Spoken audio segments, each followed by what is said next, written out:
আমরা বর্তমান সরকার কেন্দ্রীয় সরকারের সাগরমালার সঙ্গে যুক্ত হয়েছি। আমরা কোস্টাল বেল্টে প্রচুর কাজ করব, সাগরমালা কিন্তু সেই কাজ করার সুযোগ রয়েছে। সেটা আজকে আমি একটু উল্লেখ করেছি, কিন্তু বিস্তারিত আলোচনা করিনি, কিন্তু আজকের বিষয়টা আলাদা। আমি এখান থেকে সরকারের পক্ষ থেকে আবারও বলি, মৃত্যুর ক্ষতিপূরণ অর্থ দিয়ে হয় না, 5 লাখ করে টাকা দিয়েছে।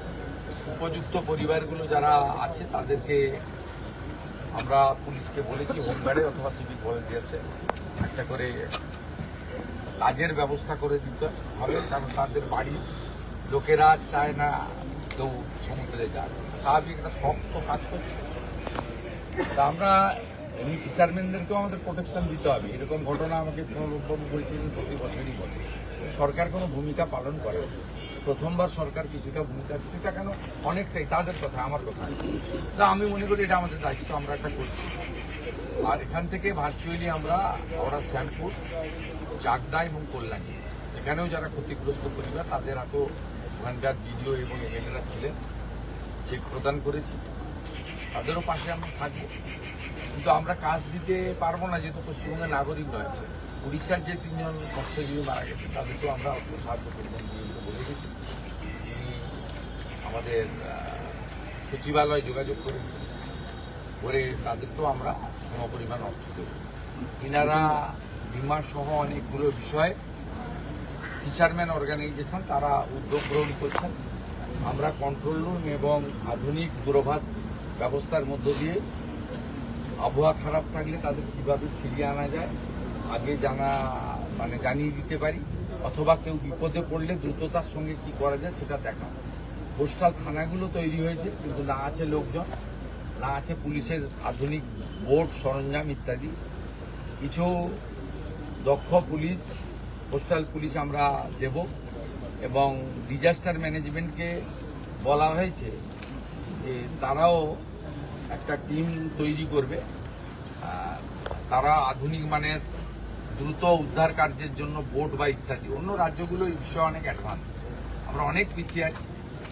ক্যালামিটি রিলিফ ফান্ডের টাকা প্রায় 4-5 হাজার কোটি টাকা কেন্দ্র থেকে নিয়ে এসে ফেলে রেখেছে, কাজ করেন, খরচ করেনি। এগুলো থেকে করব। এর আগে জানেন তারাতলা ইনসিডেন্টের পরে স্টেট ডিজাস্টার রেসপন্স ফোর্স এটাকে আমরা তৈরি করছি, যেটাতে কলকাতাতে একটা টিম থাকবে, বড় টিম, পাহাড়ে থাকবে, সুন্দরবনে থাকবে। আমি এই ডিজাস্টার ম্যানেজমেন্টের আমার হাতে ওই দপ্তরটাও আছে, মুখ্যমন্ত্রী ছাড়াও।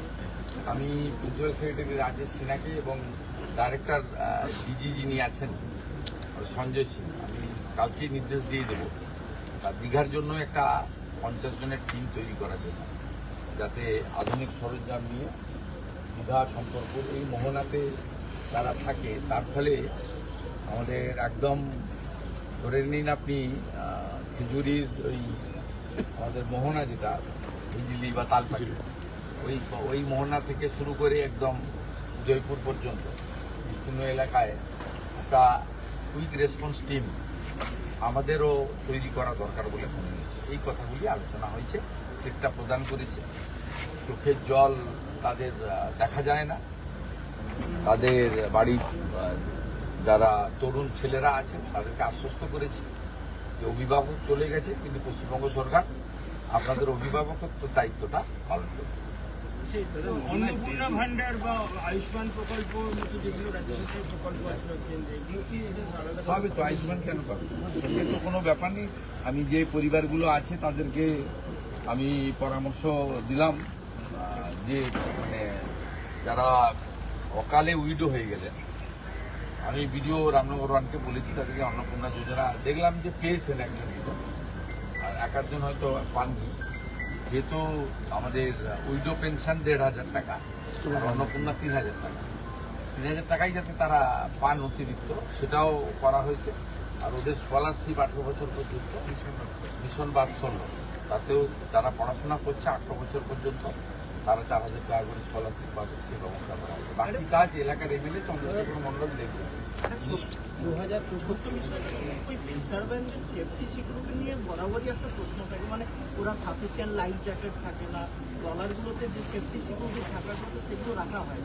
এমনকি রেজিস্ট্রেশনও করা হয় না, এরকম অনেক ট্রলার সমুদ্রে মাছ ধরতে যায়। এই দপ্তরটা ছিল বলে তো কেউ জানে না। হিরণ্ময়বাবু যখন মন্ত্রী ছিল তখন জানতো লোক ফিশারি দপ্তর আছে। হিরণ্ময়বাবুরা চলে যাওয়ার পরে ফিশারি দপ্তর আছে বলে তো পশ্চিমবঙ্গের লোক জানতো না। তা আমরা ফিশারি দপ্তর আছে বলে এটা বোঝাবো। আর দেশে তো স্বাধীনতার পরে ফিশারি দপ্তরটাই ছিল না। নরেন্দ্র মোদীজি আসার পরে তিনি আলাদা করে এগ্রিকালচার দপ্তর থেকে বের করে ফিশারি দপ্তর করেছেন। মৎস্য সাথী, প্রধানমন্ত্রী মৎস্য সাথী প্রকল্প থেকে এবারে যে সাগরমালা ট্যুর গাইডলাইন এসছে, তাতে ফিশারম্যানদের কোস্টাল বেল্টে এত কাজ করা যাবে যেটা আগামী 1 বছরের মধ্যে আপনাদের চোখে পড়বে। অতএব আগের লোকেরা কখন ধান রোপণ করতে হয়, কখন ধান কাটতে হয়, তারা জানতোই না। একটা পাড়াতে তো 18 জন মন্ত্রী ছিল, 40টা দপ্তর ছিল। কালীঘাটের একটা পাড়াতেই তো সব মন্ত্রী ছিল। তারা জানবে কি করে ফিশারি কি, ফিশারম্যান কি, ট্রলার কি, ফিশিং কখন করতে হয়? না জানলে যা হয় তাই। আমরা জানি, কোস্টাল বেল্টের লোক, লোনা আবহাওয়ার লোক, আমরা সব জানি। 2024 সালে কারণে বহু ট্রলার প্রতি বছরই ব্রিজিং না হওয়ার কারণে যেখানে কেন্দ্রের সাহায্যের একটা ইরিগেশন মন্ত্রী আছেন, তিনি যতটা পারবেন করবেন।